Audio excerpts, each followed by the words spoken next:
Students, फॉर्मूलेटर के online platform पे आप लोग का स्वागत है। आज का जो हमारा क्लास है वो पीवाईक्यू उप्स ऑब्जेक्ट ओरिएंटेड प्रोग्रामिंग सिस्टम, जो कि आपको third same CSE and EC branch में ये आपको पढ़ने को मिलेगा। ओके, ये दोनों ब्रांचेज में ये सब्जेक्ट आता है। जो पीवाईक्यू हम लेंगे ये 2022 का है, object oriented programming using C plus plus. Okay, programming using C plus plus का। तो ऑब्जेक्ट है सी प्लस प्लस है तो उप्स का कंसेप्ट रहेगा ही, ऑब्जेक्ट ओरिएंटेड प्रोग्रामिंग सिस्टम रहेगा ही। ओवरऑल इस पे मैंने ऑलरेडी लेक्चर्स कंप्लीट किए हुए हैं, आप फॉर्मूलेटर के ऐप पे जाके ये चीज देख सकते हैं। ओके, तो चूंकि ये क्वेश्चन सेक्शंस हैं, पीवाईक्यू है, प्रीवियस ईयर्स क्वेश्चंस है 2022 का जो क्वेश्चंस पूछा गया था उसके अकॉर्डिंग ये पैटर्न इस पे बना हुआ है।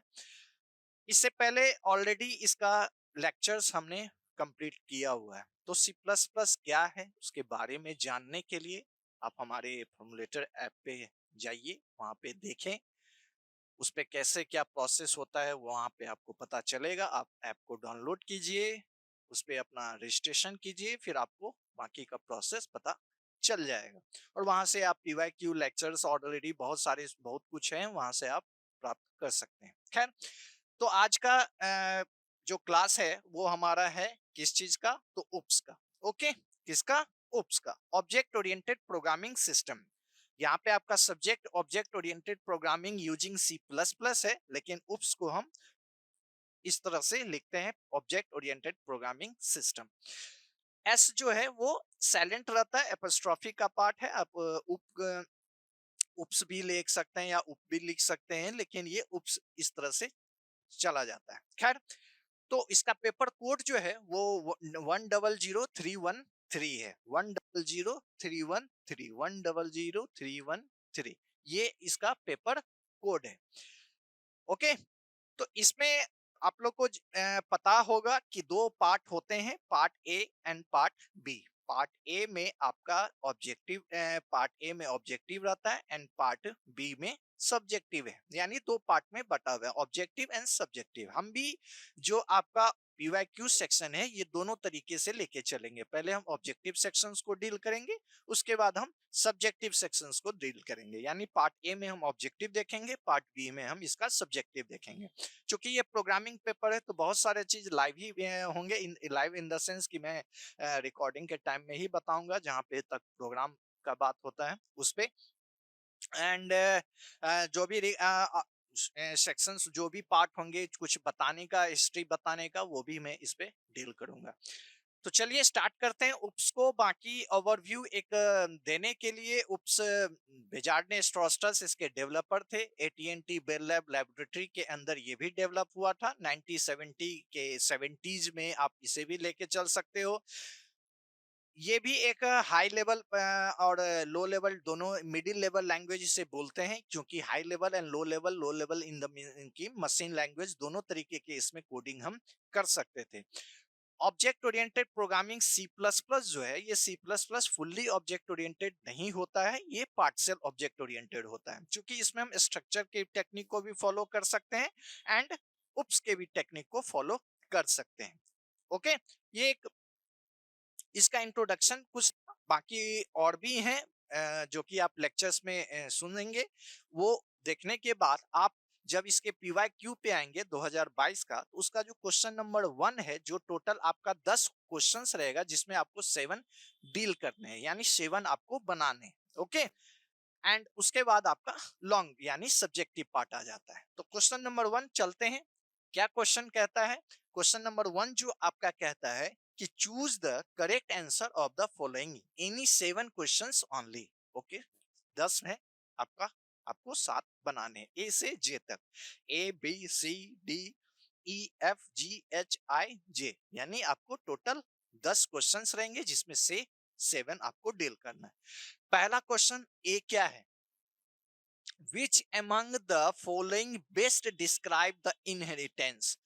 इनहेरिटेंस के लिए बेस्ट डिस्क्राइब इन चार में से कौन सा सही रहेगा? बेस्ट, हो सकता है इसमें और भी कोई सही हो, लेकिन बेस्ट डिस्क्राइब कौन सा सही होगा?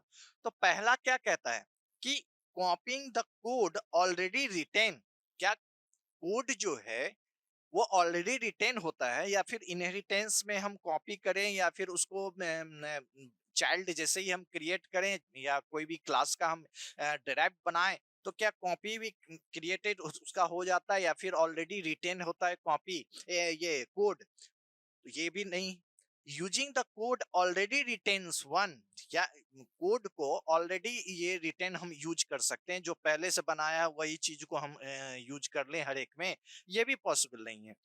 Using the already defined function in programming language, क्या इनहेरिटेंस में हम ऑलरेडी जो डिफाइंड फंक्शंस हैं उसी को हम प्रोग्रामिंग लैंग्वेज में यूज करते हैं, यानी प्रोग्रामिंग लैंग्वेज में ऑलरेडी डिफाइंड फंक्शन ही यूज होता है? नहीं, ये भी पॉसिबल नहीं है, ये भी नहीं है। ऑलरेडी डिफाइन का मतलब यहाँ पे क्या है?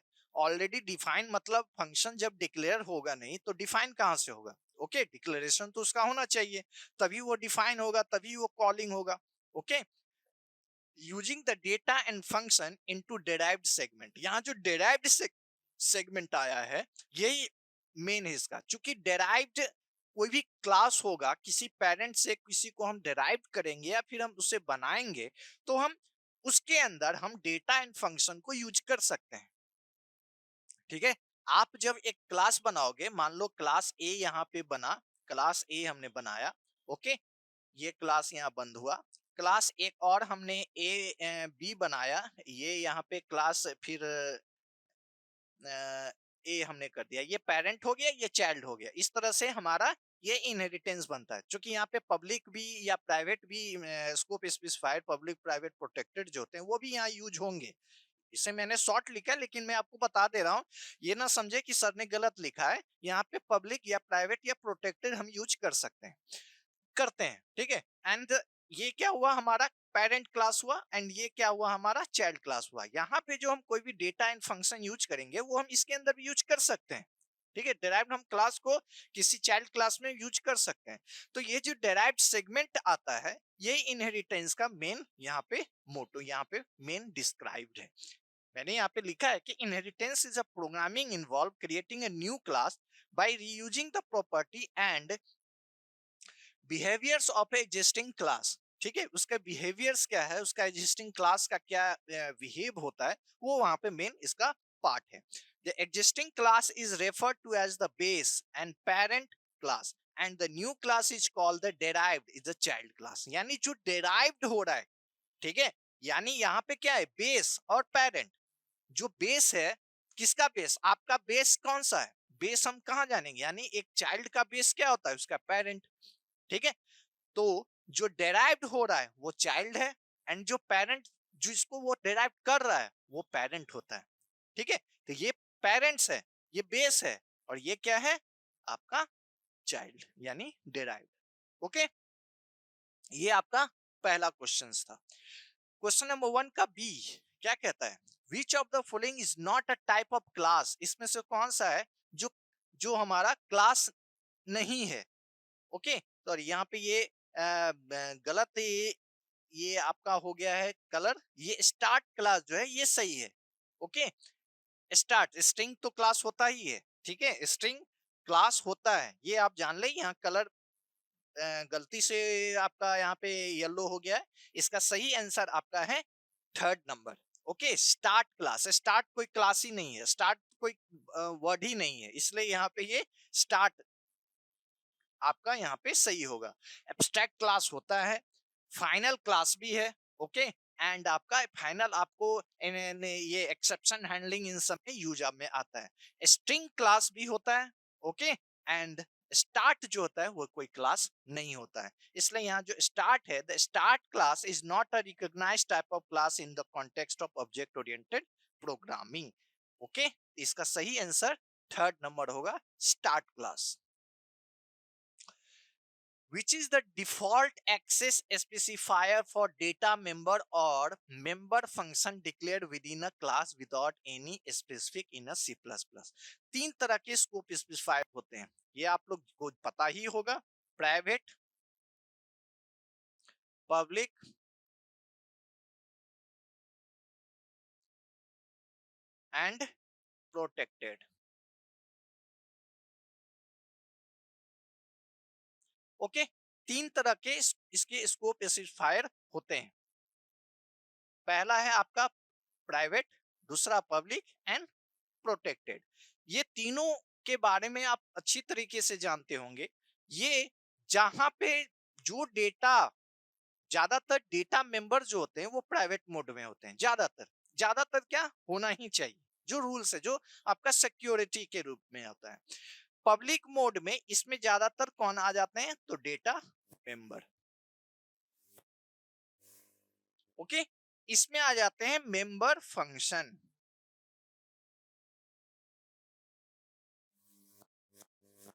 एंड इसमें आप दोनों को आप लेके चल सकते हो प्रोटेक्टेड में। प्रोटेक्टेड जस्ट लाइक प्राइवेट की तरह ही होता है, ठीक है। जो जैसा प्राइवेट का नेचर है वैसा प्रोटेक्टेड का भी होता है, लेकिन प्रोटेक्टेड का थोड़ा सा डिफरेंस हो जाता है किस केस में, तो इनहेरिटेंस के केस में। तो इनहेरिटेंस के केस में मैंने आपको लेक्चर में बताया भी होगा, वहां पे आप जरूर देख लेंगे। प्राइवेट मोड में जो भी डेटा होता है उसे हम क्लास के बाहर यूज नहीं कर सकते हैं, ठीक है। वो प्राइवेटली हो जाता है, वो उस बॉडी के अंदर ही का ही पार्ट होता है, कोई बाहर वाला उसे यूज नहीं करेगा। लेकिन जो पब्लिक में होते हैं, पब्लिकली हैं, जैसे फंक्शन में, फंक्शन हमेशा पब्लिक मोड में होता है, क्योंकि फंक्शन को कहीं और कॉल भी होना होता है, कहीं उसे कॉल भी करना पड़ता है, कहीं से उसे एक्सेस भी करना पड़ता है, इसलिए ये पब्लिक मोड में हमेशा रहता है। और प्रोटेक्टेड मोड का भी हमने बताया। प्राइवेट मोड जो होता है वो बाय डिफॉल्ट नेचर का है। आप इसे प्राइवेट लिखें या ना लिखें, प्राइवेट मोड बाय डिफॉल्ट होता है। अगर किसी, मान लीजिए मैंने यहाँ पे क्लास बनाया, क्लास ए, ओके, और यहाँ पे मैंने इंट ए लिख दिया और यहाँ मैंने प्राइवेट नहीं लिखा, तो कंपाइलर हमेशा यही समझेगा ये डेटा जो है ये प्राइवेट मोड का है, ये क्लास के बाहर ए जो है वो एक्सेस नहीं होगा। इस क्लास, जैसे ही इस क्लास का क्लोजिंग हो जाएगा, ये ए जो है ये बाहर एक्सेस नहीं होगा। इसलिए आप यहाँ पे प्राइवेट लिखें या ना लिखें, प्राइवेट जो होता है ये बाय डिफॉल्ट नेचर का होता है।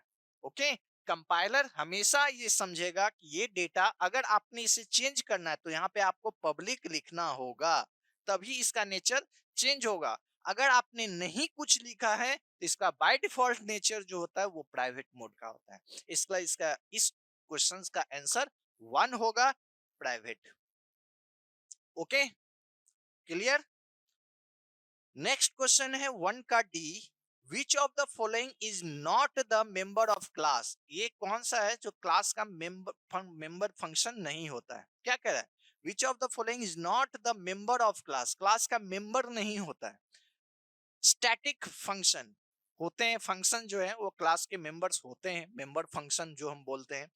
फ्रेंड फंक्शन और यस क्लास के मेंबर फंक्शन होते हैं, लेकिन वो डायरेक्ट एक्सेस उस बॉडी के डेटा को नहीं करते, उसका अलग एक नियम है। ओके, कांस्टेंट फंक्शन, कांस्टेंट कुछ कोई फंक्शंस नहीं है। एक तरह से अगर हम यहाँ पे देते हैं, जैसे कांस्ट हमको कहीं लिखना, जैसे किसी को कांस्ट बनाना है, कांस्ट इंट ए, इस तरह से हम करते हैं, तो ये हमारा क्या हुआ, वेरिएबल कांस्टेंट के लिए हम ये यूज करते हैं। Constant function is not a distinct category of the function in C plus plus, function के कैटेगरी में आता ही नहीं है। However, it might refer to member function that are declared as a const qualified. This const qualified member function indicate that they do not modify the object on which they are called. जब called होता है object को नहीं access कर सकते, लेकिन ये जो पार्ट होता है कांस्टेंट नाम, फंक्शन नाम का कोई होता नहीं है एक्चुअली, एंड ये क्लास का कोई मेंबर नहीं होता है। मेंबर या तो डेटा मेंबर के रूप में होगा या मेंबर फंक्शंस के रूप में होगा, तो इसलिए ये यहाँ पे नहीं होगा। इसलिए इसका सही आंसर होगा third, constant function. Question number one का ई, which constructor will be called from the object oriented in the code below। इस वाले में ये जो प्रोग्राम है इसमें कौन सा कंस्ट्रक्टर यूज होगा, ठीक है, कौन सा। तो क्लास ए यहाँ पे एक बना, इंट आई यहाँ पे हुआ, ए नाम का यहाँ पे बना, तो ये क्या हो गया, ये कंस्ट्रक्टर यहाँ पे हो गया। तो इसे क्या कौन सा कंस्ट्रक्टर बोलेंगे? इसे डिफॉल्ट कंस्ट्रक्टर बोलेंगे। ये कौन सा कंस्ट्रक्टर है? ये डिफॉल्ट कंस्ट्रक्टर है। ओके, एंड ये क्या है? ये पैरामीटराइज कंस्ट्रक्टर है। ठीक है, ये क्या है? ये पैरामीटराइज कंस्ट्रक्टर, एंड ये क्या है? Default constructor. अब which constructor will be called from the object created in the code below? जब ऑब्जेक्ट क्रिएट होगा तो इसमें से कौन कंस्ट्रक्टर जो है जो कॉल होगा? अब यहां देखिए, मेन में जब void मेन हो रहा है,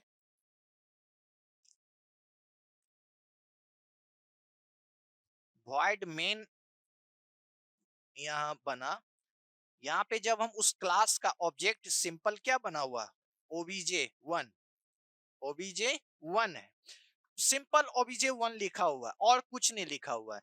तो जैसे ही ये obj1 से कॉल होगा तो ये कॉल किसको करेगा? पहले डिफॉल्ट कंस्ट्रक्टर ये कॉल होगा। ये क्यों नहीं कॉल होगा?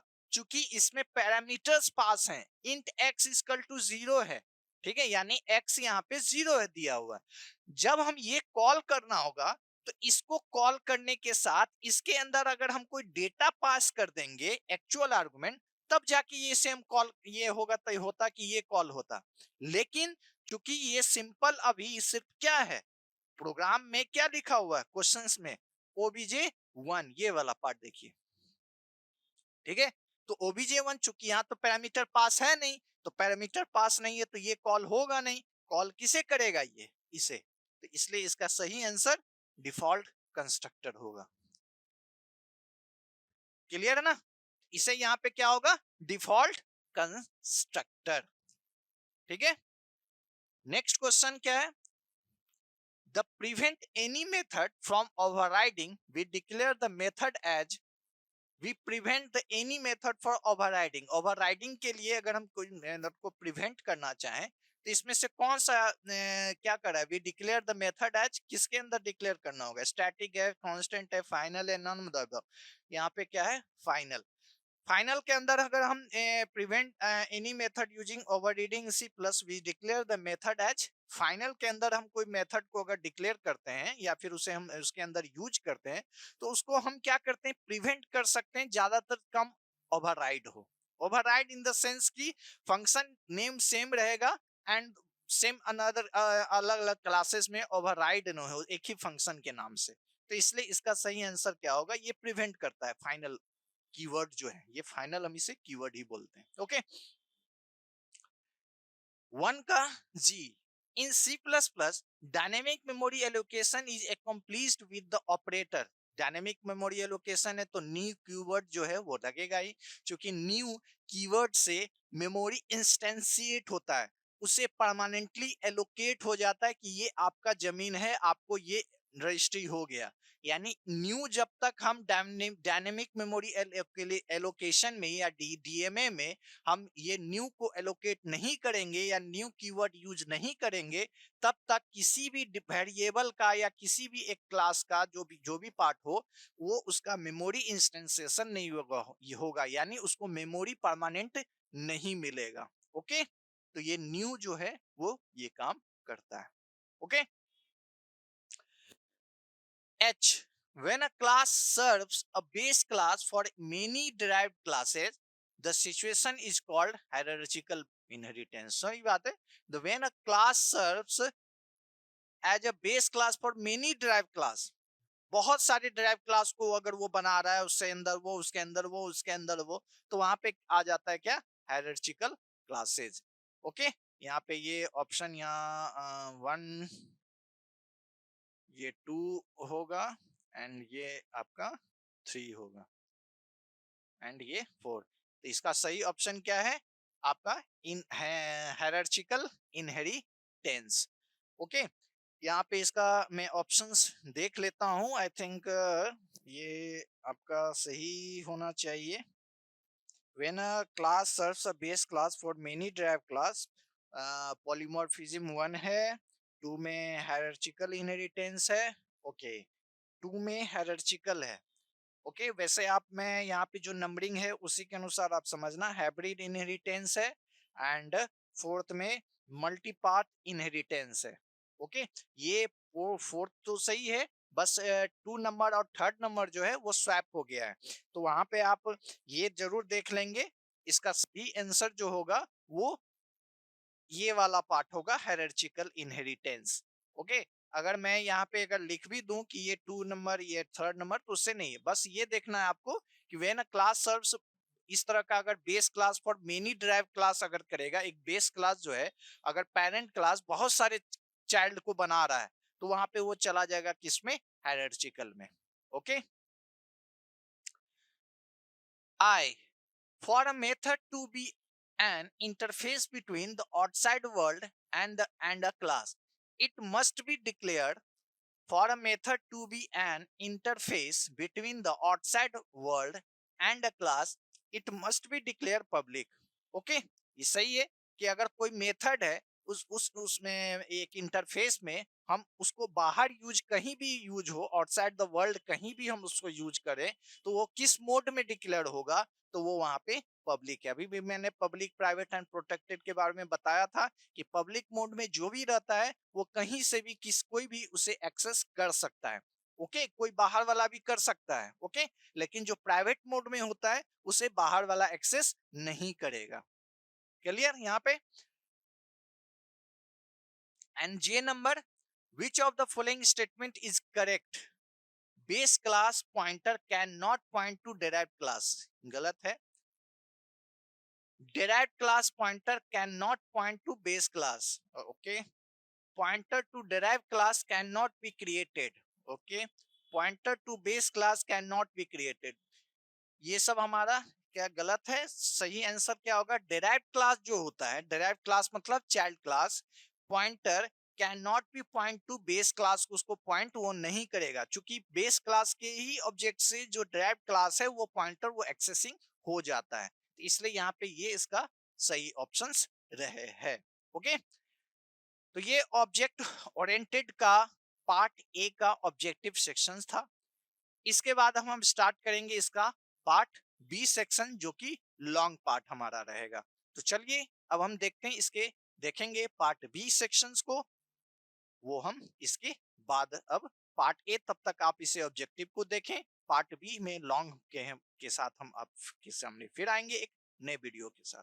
ओके, चलिए फिर मिलते हैं नेक्स्ट वीडियो में। ऑब्जेक्टिव सेक्शंस को अच्छे से समझें एंड उसे बनाने का खुद से कोशिश करें एक बार समझने के बाद। ओके, चलिए फिर मिलते हैं।